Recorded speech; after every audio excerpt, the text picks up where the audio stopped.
Hey folks, welcome back to the shop. Happy New Year. Today is actually New Year's Day. Uh, it's 11 o'clock in the morning, a little bit later than what I wanted to get out into the shop this morning, but you know, hey, it's not because I was up partying all night for New Year's Eve. I don't do that. Truth. Anyway, today is New Year's Day, and as I had said, today is the day. Woo! Golly Moses. This bad boy's going on the lathe. It's uh, heavy. It's very, very heavy, which is, I mean, that's oak. That's what it does. Let's talk a little bit about this here piece of material that we're working with. A gentleman in the church, friend of mine, John, uh, went to his place for a Christmas gathering celebration type of thing. And he said, hey, all those logs down at the bottom of the hill down there, those are all white oak. That's a tree that came down, had it cut up. You can take as many as you want. I have some monster logs in the back of my pickup truck, 3/4 ton truck. There's only two things that have squatted that truck. And as it turns out, they were both oak. Huh, imagine that. I stripped as much of the bark off as I could. Thank you, John, by the way, for the wood. Stripped as much of the bark off as I could the other day. What I'm making today, as I said, to meet the goal of having all of the gifts done in time, my wife just kept adding names to the list. Oh, we have to make something for them. Oh, we have to make something for them. And I ran out of time.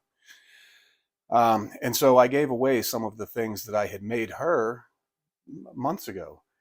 And one of those was a vase that held silk flowers. And she really liked it.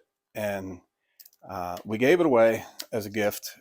And so I'm going to make her another one today. But let's get this thing, enough talking, let's get this thing in between the centers there and start turning. I did want to mention something about protective equipment. I never talk about that. It's just something I don't think about. If I have safety glasses on, that's about what you're going to see for safety equipment for me. What I'm finding, and I wear safety glasses when I turn because things fly. Now, with that being said, things fly. I don't have a face shield. This is universal symbol for face shield. This still has some bark on it, and I know it's going to come flying. So I don't have good advice for you on that, except get a face shield, because I'm probably going to get beat up on this one. Let's see what happens. Is this even going to fit? Golly Moses. I must be crazy. I'm not sure if this is going to actually fit. I know my tool rest is going to get whapped. That could be a problem, huh? It's resting on my tool rest right now, and it's not going to line up center. What do we do about that? Okay, so we're back here where we started at. I'm going to have to take it out and trim it up a little bit to get it to go on the lathe.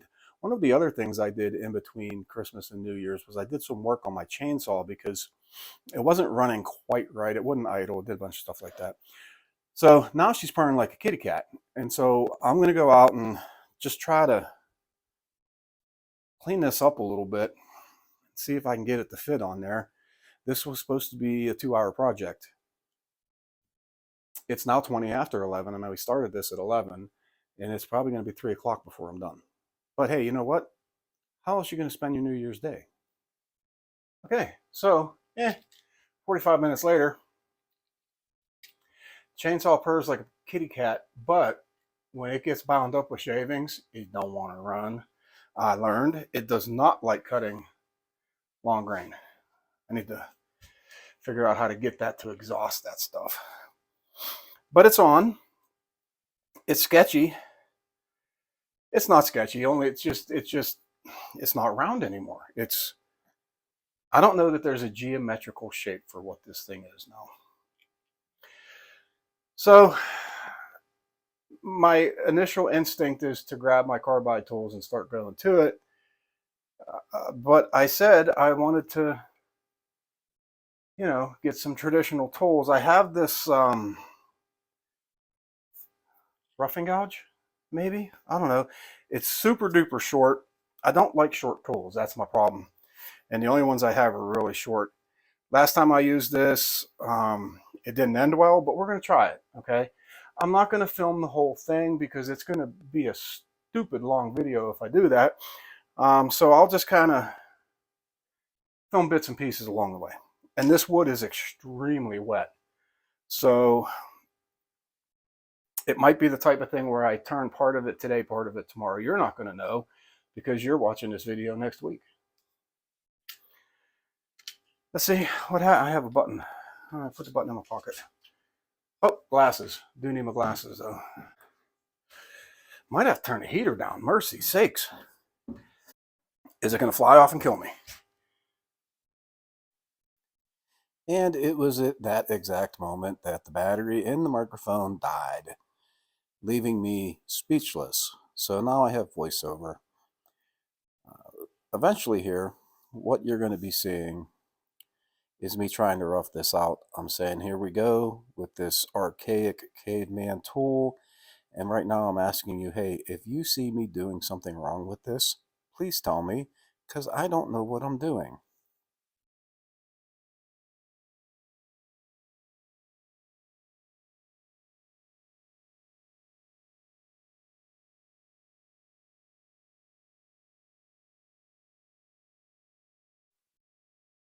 So an unexpected problem coming up here. Unexpected because it's not the fault of something I did. Right there, I got a little catch, scared me, I backed off, and the tool rest apparently came loose. And I will find out later that it's because the vice grips that are on there set up a little bit too high and my hand will bump them sometimes. And in this case, it knocked it loose and it allowed the tool rest actually to come into contact with the log. I don't even think I got a catch on that. I think it was the tool rest bumping into the log. So that is something that I'm going to have to address because it's not something that you want to have happen. So that's next on my list of upgrades.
Okay, so it's actually been a couple days. What's today? Today's the 4th. I started adding super glue onto some of the cracks, but I took it in the house and it's cracking everywhere. That's probably the most significant one. And that's problematic because it comes all the way across the top and I haven't done the top yet. So we're going to see what we can do with this. I've warned the old wifey poo that this could turn into an absolute disaster, but we're going to do what we can. Go from there, I guess. I don't know. So let's get it on here. See what it's going to do. It's turning pretty straight. Now, because I'm going to have to cut into this end grain, I'm basically going to crank the snot out of this thing because I don't want it flying off. Okay, I'll get you guys in a little bit better position and we'll go from there.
Okay, I think I've gone probably about as far as I dare on this.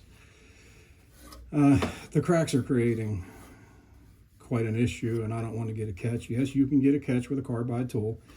Don't let nobody lie to you about that. I have it sloped in. I wanted it sloped in more, but I'm going to end up destroying the whole piece. So I'm just going to go ahead and call that good.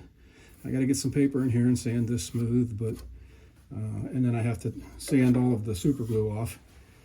And nobody wants to watch anybody sand, so we'll carry on. Okay, now for that controversial decision. Do I have the right color before I do this? Yep, okay.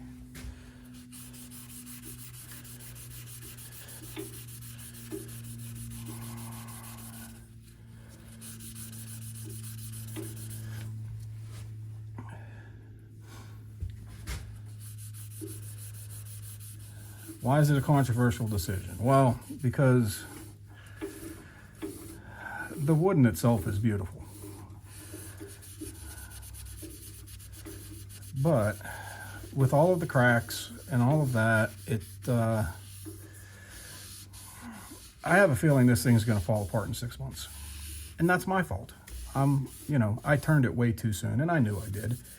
But look at this color. It's not taking away from the wood. It's enhancing it. Yeah. We're going to say it's enhancing it. And I don't know what I'm going to finish it with because, again, I see a lot of guys just putting wood stain on and leaving it. That wood stain is not a finish. It's not. It's susceptible to moisture and all kinds of stuff. It doesn't seal the wood. So I have some spray polyurethane, or I can put wax on it. One of the two. Haven't decided yet, basically, is what I'm telling you. Listen, folks, that's pretty, okay? I know it's not the original color of the wood, but it's pretty. I'm gonna try and get some in that crack. There we go. Get the end real good. Now I'm only gonna go so far into this hole because this thing developed a horrible wobble out here. Not up here, but out here.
All right, I'm going to let that sit a bit, and then I'll put on another coat.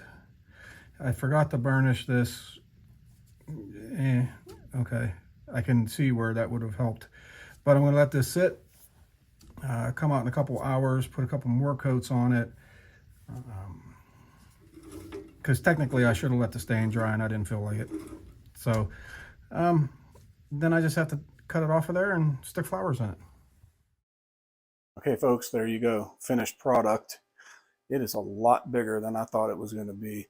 And I'm going to tell you, I think the stain looks really nice on it. And more importantly, the wifey poo likes it. She tells me I don't ever buy her flowers. So we went and got roses to put in it because, you know, Valentine's Day is coming up, I guess. But I'm really happy with it. It is going to crack, and that's my fault because I turned it while it was wet. I understand that, but the wood is absolutely beautiful. Hope you guys enjoyed this. Hey, stop back next week. I have an interesting project. If it warms up enough that I can get into the shop, I'm going to try and fix my truck with a piece of wood. In the meantime, thanks for stopping by. I appreciate it. I'll see you on the next one. God bless.